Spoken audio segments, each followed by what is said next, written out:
தமிழுறவுகள் அனைவருக்கும் வணக்கம். பெரியார் விருதை திருப்பி அளிக்கிறேன், இயக்குனர் கோபி நயினார் அறிவிப்பு. இந்த தலைப்பில் தான் இந்த காணொலி நம்ம பேசுகிறோம். அதாவதுங்க, திராவிடத்தின் ஏமாற்றுத்தனத்தை கோபி நயினார் மக்கள் மன்றத்தில் எடுத்து பேசினாருங்க.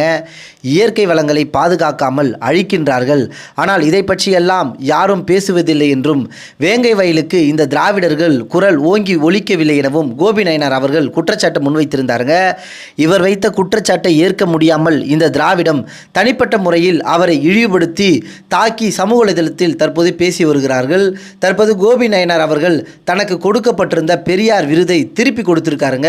இது குறித்து கோபி நயினார் தனது எக்ஸ் தளத்தில், தலித் மக்களுக்கு குடிமனை கேட்டும் அவர்களின் வாழ்நிலங்களில் மண் அழுவதை தடுக்க கோரியும் போராடியதற்காக பெரியாரிய சிந்தனையாளர்களால் நான் மிகவும் கேவலமாக பொதுவெளியில் இழிவுபடுத்தப்படுகிறேன்.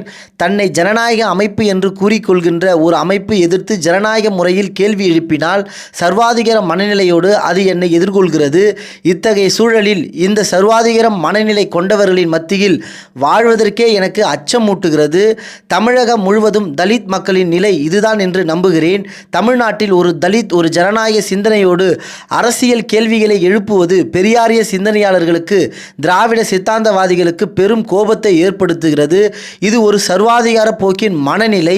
இந்த சூழலில் இன்று கடுமையாக அவமதிக்கப்படுகிற நான் எதிர்காலத்தில் இவர்களால் கொல்லப்படவும் நேரிடலாம். இந்திய முழுக்க நடக்கின்ற அறிவு ஜீவிகளின் சமூக செயற்பாட்டாளர்கள் கலைஞர்கள் மீது நடந்த படுகொலைக்கும் எதிர்காலத்தில் எனக்கு நிகழப்போகும் படுகொலைக்கும் பெரிய வேறுபாடு இல்லை என்று தனது கருத்தை பதிவு பண்ணியிருந்தாருங்க. அதே போல, நான் அறம் என்கிற திரைப்படத்தை இயக்கினேன். அத்திரைப்படத்தை கருத்து என்னவென்றால், ஒடுக்கப்பட்ட மக்களுக்கு ஒரு துயரம் என்றால் இந்த அரசு எதுவும் செய்யாது என்பதே. அதற்காக தான் திராவிடர் கழகம் என்னை பாராட்டி தந்தை பெரியார் விருது வழங்கியது. நிகழ்காலத்தில் ஒடுக்கப்பட்ட தலித் மக்களின் போராட்டங்களை முன்னெடுக்கும் போது இந்த செயல் என்னை அவமானப்படுத்துகிறது.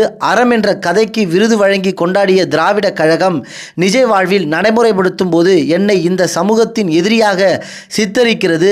இது போன்ற காரணங்களுக்காக அறம் திரைப்படத்திற்காக திராவிட கழகம் எனக்கு வழங்கிய பெரியார் விருதை திருப்பி அளிக்கிறேன் என்றும் பெரியார், அம்பேத்கர், மார்க்ஸ் போராட்ட உணர்வோடு கோபி நயினார் என்று தனது கருத்தை பதிவு பண்ணியிருந்தாருங்க. கோபி நயினார் அவர்களின் இந்த அறிக்கையை நீங்கள் எப்படி பார்க்குறீங்கன்றத உங்களுடைய கருத்துக்களை தெரியப்படுத்துங்க. நன்றி, வணக்கம்.